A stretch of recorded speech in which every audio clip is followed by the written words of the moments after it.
Angola. A name that makes you think of a past with many different parts, and a future that's still being made. This big country is on the west side of southern Africa. It is a land with so many different things. The cool waters of the Atlantic Ocean wash its shores. Angola covers a very, very big area. It is a place where history and nature mix together in cool ways. Many stories are waiting to be found here. The country calls to you with a feeling of quiet strength. Here, the land changes a lot from place to place, from sunny beaches to rough highlands inside the country. There are thick rainforests in the north and dry lands in the south. Angola is not just one kind of place. It is like a puzzle made of many different kinds of places. Each part of the country has its own special feel, its own special plants and animals. All these different things are one of Angola's best treasures. It changes how people live. And it has clues about its long past. The Angolan flag tells its own story. It is a strong symbol. The wide red stripe at the top stands for the bloodshed when people fought to be free. The black stripe under it means the continent of Africa. In the middle, a yellow symbol shines. It has a cogwheel, which stands for factories and workers. Let's look at the west side of Angola. Here, a wonderful coast goes on for more than 1,600 kilometers. Golden sand meets the deep blue Atlantic Ocean. Strong ocean waters move along these shores. People who fish have lived well here for many, many years. The Benguela current brings cool water full of good things for sea life. This helps many sea animals and plants live there. Sometimes high cliffs drop straight down into the sea. In other spots, calm bays give shelter. This coast is a very important part of what Angola is. As you go away from the coast, the land starts to get higher. This is a big steep rise in the land called the Angolan escarpment. It's a really big thing made by nature. It goes up very sharply, making flat highlands. These highlands are cooler than the flatlands near the coast. Big rivers cut their way through this land, making amazing waterfalls like the Kalandula Falls. These falls are really something to see. Water falls down with a lot of power. This highland is a main part of Angola's land. It changes the weather in the area. More to the north, Angola reaches the huge Congo Basin. Here, thick tropical rainforests cover the land. These forests are full of many kinds of plants and animals. So many types of plants and animals live safely here. Scientists haven't even found and studied all of them yet. Big rivers, like the Kwango, run through this area.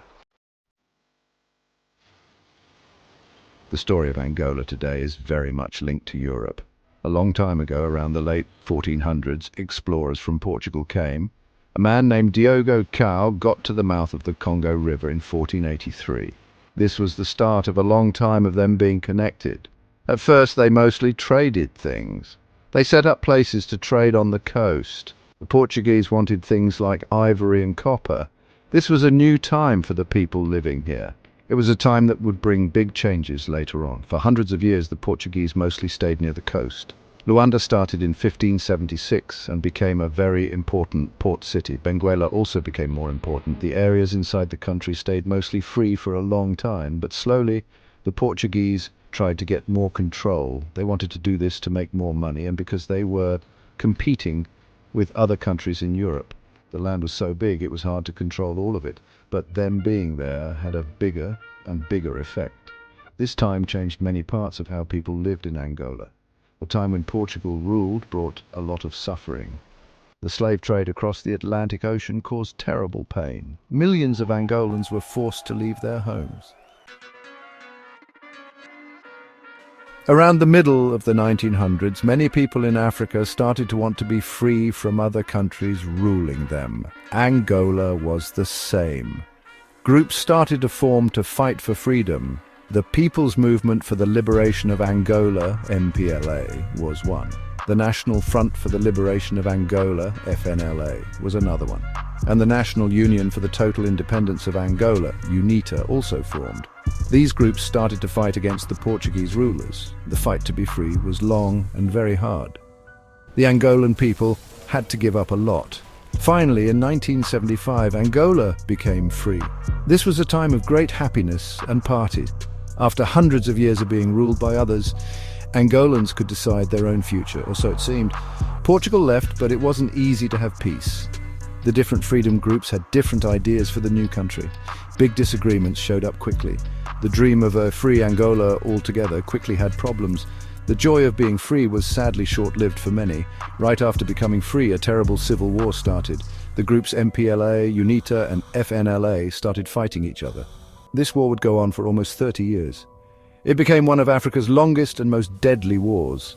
Other countries got involved, helping different sides. This made the fighting last longer and hurt the country even more. Scene 5. The heart of Angola, its people and their wonderful cultures. Angola is home to many different kinds of people. It's a beautiful mix of groups. The Ovimbundu are the biggest group. They live in the central highlands. The Ambundu are in Luanda and the north-central parts. The Bakongo live in the northwest, near Congo. There are also the Lunda Chokwe, Ngandjala, Nyaneka-Kumbi, Herero and Ovambo people. Each group has its own language and traditions. These cultures make Angola special. Language shows these differences. Portuguese is the main language. It's a common language for everyone, used in government, schools and business. Many Angolan languages are also spoken, mostly Bantu languages. Umbundu, Kimbundu and Kikongo are common. These languages have many old stories. They're part of storytelling, sayings and songs. It's important to keep these languages alive. Music and dance are the heartbeat of Angolan culture. Semba is an old style of music and dance. It came before Brazilian samba and kizomba. Kizomba is very popular now. Its smooth rhythms are loved across Africa. Scene 6. Fun times and old ways, the spirit of Angolan life. Life in Angola has lots of exciting parties and old customs.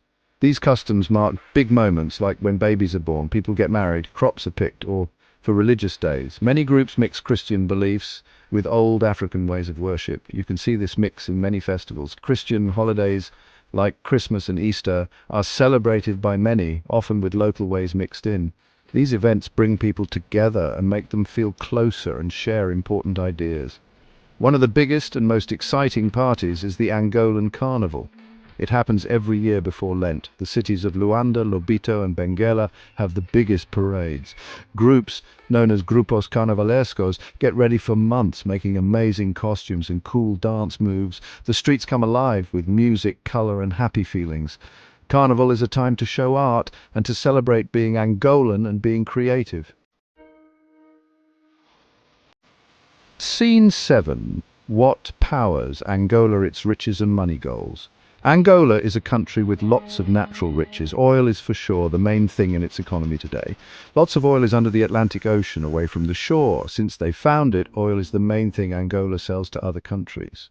It gives the government a lot of its money. This money has helped the country grow a lot in the last few years. However, depending too much on just one thing can also cause problems. When oil prices around the world go up and down, it can really affect the country's money. So it's important to have other ways to make money too. Diamonds are another valuable thing found in Angola. The country is one of the top places in the world for diamonds. These shiny stones are mostly dug up in the Lunda Norte and Lunda Sul areas. In the past, Angolan diamonds were linked to war, and the name blood diamonds came from that sad time. Thankfully, people have worked hard to make sure diamonds come from good places now. Scene 8. Facing problems, making a better future. Even with all its natural riches, Angola has some big problems. Many people are still poor, especially in the countryside, and there's a big difference between rich people and poor people. Not everyone can get basic things like clean water and toilets. Many Angolans find it hard to get what they need every day. It's very important for the country to fix these unfair things. The country needs to grow in a way that lasts and helps everyone. The good things from making more money should reach all the people. The hospitals and clinics in Angola need to be made much stronger. Years of war damaged hospitals and clinics, so now there aren't enough doctors, nurses, tools and medicines. This is especially true in places far from cities. Sicknesses like malaria and tuberculosis, which can be stopped, still kill many people. Making health better for mothers and children is very important. Scene 9. What's next for Angola? A future made with hope. Angola's story through time is a really amazing one. It goes from old kingdoms through the long time of being ruled by another country. It went through the hard times of fighting to be free and suffered a lot from a very long civil war. Now it is a time of peace. This past, though often painful, has made the country very strong and able to bounce back. The echoes of the past serve as lessons. reminding us how much freedom costs and why it's important to be together. The real strength of Angola is in its people. They have faced really, really hard times, yet they still want to live and do well, and that hasn't changed. There is a quiet pride and they are very determined. You can see it in the eyes of the older people and hear it in the laughter of the children. Angolans are using all their different skills and their wonderful culture, working to build a better future for themselves and for their children and grandchildren. This spirit of the people is something that can't be stopped. The young people of Angola have a very bright future ahead. Many of the people are young. They are excited to learn, to try new things and to help.